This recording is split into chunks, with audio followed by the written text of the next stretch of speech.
First of all, congrats on the first one of the season, but also your first as a head coach. So overall, just what did you see from the game? Well, I appreciate it, and it was certainly a memorable night. But it was a complete team effort. I mean, all the way from the players to the coaching staff. It was a memorable night, enjoyable night. But pretty pleased overall with the performance. Didn't really know what to expect. We have a ton of respect for Shoemaker and the program that they have and the organization that they have, and they've gotten the best of us the last couple of years, and so didn't really know what to expect going into the game, but overall was pleased with the outcome. If you look at, just taking a look at the scoreboard, other than the initial first play of the game, you guys answered back and then took the lead and kept it from that point forward. I guess talk a little bit about the defense's job in kind of limiting that scoring like we've seen from them in past years. Yeah, I thought our defense played really well overall. We got some experience coming back on defense, and that certainly helped. But, just keeping the explosive plays to a minimum. I think they had one explosive play where we missed a tackle out on the far sideline that created a big, long run. But besides that, we kept it pretty much at bay, and so that was a big goal of ours coming into the game, was just trying to keep the ball in front of us and rally up, make plays, and for the most part, we did a pretty good job of it. Talking about the offensive side of the ball, Tyler really contributed with his throwing and his legs. I guess how impressed were you with his overall performance?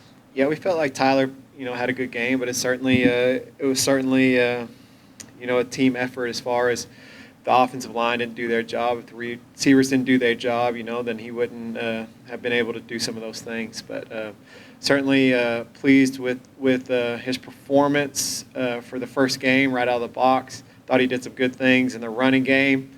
Thought he did some good things in the passing game. He was really accurate and had a high completion percentage, which is something that we're always trying to accomplish each game. And so thought he did some good things, and hopefully he can improve from here. And speaking of Jacob English as a guy, he didn't play on the team, didn't play football last year. You might expect a guy like that to be a little raw, but he looks comfortable. He's making big plays, catching the ball when it's there. And we talked to him post game, and he said, he was really nervous, but it was not quite as hard as he thought it would be. So I think that was just kind of a relief, and then he just played. So talk about him a little bit, and how he's doing. Yeah, he's played well. He played good in the scrimmage, had some explosive plays in the scrimmage, and it carried over to this first game. Played well, made some tough catches, which is really good to see. Some of those catches he made were in traffic and not easy catches, and he certainly did those things really well. And so, the sky's the limit for Jacob. He's going to continue to get better, and he's got some good speed and explosive speed, which is good to have. And so, we're just looking for him to keep improving each week. Coach, I've got a question. Right off the bat, they jumped on you for 105 yards on the kickoff, and then y'all came back with unofficially it was an 8-play drive, quite impressive to type of score. So tell me, was it early in that first score, second quarter or third quarter, when you felt like the team had turned the corner to take command of the game? Yeah, that first kickoff return is tough.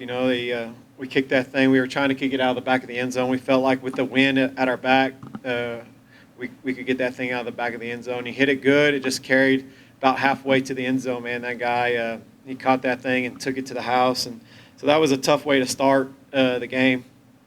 Kickoff and special teams, specifically kickoff is tough, in your first game just because you're not able to get a whole lot of live reps at it in practice. You don't get live reps at it in the scrimmage, and so they certainly exposed us there right off the bat. And so we're certainly going to try to improve that from here on out. But you never really feel totally comfortable. I felt like the drive that we had to answer when the first time we got the ball, I thought that was huge for us. I think it gave us some confidence to go forward in the game. So that was really big. But really when Kente returned the kickoff back for a touchdown, we had our hands team out there. We were fully expecting an onside kick at that point, and they ended up kicking it deep. And Kente broke a few tackles, and I'm not real sure how he got out of there, but he did, and scored a touchdown right there. We felt a little bit better, but saying that, even after that, I mean, it was like that fourth quarter lasted forever, towards the end of the game, and we backed way off of them in our coverage and stuff, just trying to keep it in front of us, and they were able to hit some short completions on us and get out of bounds and some different things. So it just felt like it lasted forever there in the fourth quarter, but we felt a little bit better after the Kente Nichols return for a touchdown.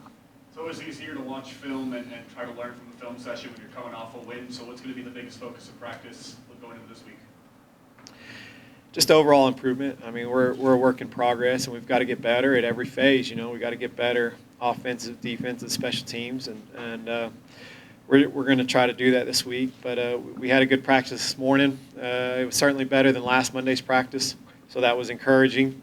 But we're just trying to get better every single time we get to practice, every single time we get to play a game, and that's going to be the message from here on out: just constant, steady improvements. And so there's not necessarily just one thing that we're trying to improve. I mean, we're trying to improve every phase of this thing, and so we're going to continue to try to do that throughout the year.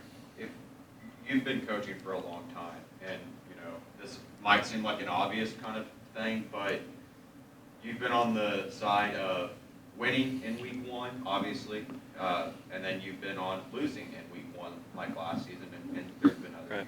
years too. Right. As a coach, how big of a difference does it make when that following Monday comes around and you know that, hey, we're up 1-0 instead of 0-1, we're still looking for that first win? Well, I think it certainly helps. I mean, if it didn't feel so good to win, it wouldn't hurt so bad to lose. I mean, it's certainly a good feeling to win a football game.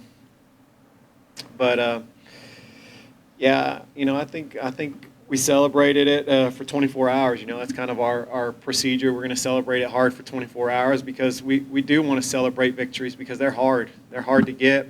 They're not easy it's not easy to win football games, so we're going to celebrate those when we do win. But after 24 hours, we've got to flip the page, and now it's on to the next game. And so now we're just trying to focus all of our attention on Montwood and try to get ready for those guys. Angelo took a couple shots. They went right back in. Like a defense player, are you any injuries that are significant or hold anybody out? Do we watching reps? Nope. We're healthy ball team, so good. Scouting Montwood, are you a little bit more meticulous taking a look this week, knowing they could potentially be a playoff opponent down the line? Yeah, for sure. I mean, they're a good team, and they got good players, and so it's always tough to travel out to El Paso to play a football game. It's such a long trip, and it creates some problems or creates some adversity, I guess you could say. But yeah, I mean, and like you said, I mean, it could potentially be a playoff team down the road as well. But it's kind of just business as usual as far as just preparing for what they do and on offense and defense, and trying to be prepared when we go out there to play. Going back to the last game, your defensive performance, the Shoemaker offense came in a little experienced, but we know they're super explosive. But only 3 offensive touchdowns and under 400 yards, so you got to be pretty happy about how they performed. Yeah. I mean, we were pleased with our defense for sure. I mean, it was certainly a bright spot in the game on Friday night. Like I said, I mean, we do have some returning guys that bring some experience to the table on that side of the ball, which is nice. But we believe in defense, and we preach defense, and we want to be an elite defensive team, and so we feel like to have a chance to win ball games at a 6A level, we've got to try to keep teams under 30 points. And so if we can do that, we feel like we'll be in a lot of the ball games that we play. And so overall, we were pleased with the performance, but we're certainly not satisfied. I mean, we still got a long ways to go, and there's plenty of mistakes that we made on the film that we need to correct. So, we started that process this morning. As far as looking at Montwood, what are some of the things that you've seen that they do well, or from a scheme perspective, are they spread it out, or are they an I team? What are some of the things that they do? Yeah, they're very, very good offense. They're a spread team, a lot of one-back sets, 10 personnel, one back, no tight ends, some 11 personnel. one back and one tight end, and some 20 personnel, 2 backs and no tight end. So they're predominantly a spread team. They have a good quarterback. Quarterback played well last week against Midland High. They also have a good receiver that they'll move around, play him in some different spots, trying to get him the ball. He's a big body, 6'1" kid, really strong. So they're going to try to get him the ball a multitude of ways. And so, yeah, I mean, they have a good program, they have a good team, and so we're looking forward to a big challenge, on Friday afternoon. And whenever you play in El Paso, of course, you got to prepare for the team, but there's also the long trip. What are your thoughts on that? Like your philosophy as far as, do you like to stop somewhere and do like a walkthrough and stretch legs, that kind of thing? What do you like to do to help with that long trip? Yeah, these kids have grown up on a bus around here in San Angelo. I mean, we travel a lot, and we do tend to stop halfway and do a little workout. So, this time we have a 4 o'clock Mountain Standard Time game. So playing the early game out there, which will be plenty hot and all that type of stuff. So we plan on stopping in Van Horn to do a little walk through and get off the bus and stretch our legs, do some different things like that. And so, like you said, I mean, it's never really easy to go out there and travel 6 hours, 6.5 hours on a bus. It presents some challenges, but, on the other hand, it's kind of neat that we get to be together all day, and we're on the bus all day together as a team. It's almost kind of like a college situation, a college atmosphere where, a college would travel, those long trips like that. And so that's kind of how we approach it and try to make the best of it, And so our kids have been used to traveling. They've traveled to El Paso before, and so, we're just going to draw on our prior experiences that we've used to go out there and try to make it the best we can. I guess kind of unrelated. I mean, it's not unrelated to you guys, but did you kind of keep up with how the district did overall? Because, some of them are common opponents for you guys down the road. Right. Yeah, absolutely. At least non-district-wise. Yeah, for sure. No, I think that our district, performed well on Friday night. Kind of what we expected. Midland Legacy,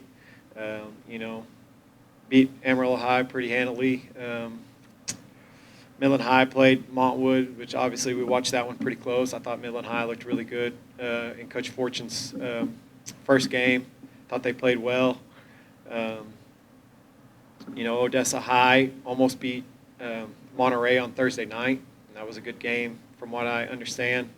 Tascosa beat Abilene High, and so it's kind of what we expected. Permian, I know Permian beat El Paso Pebble Hills, which we could potentially play them at some point in the playoffs. But yeah, you keep up with those scores every single week, and as soon as the game's over, really, you're getting on your phone trying to see how the other teams did in your district and some of your buddies from across the state. But yeah, every week we get on there and check that out. So it's really important for us to keep up with that.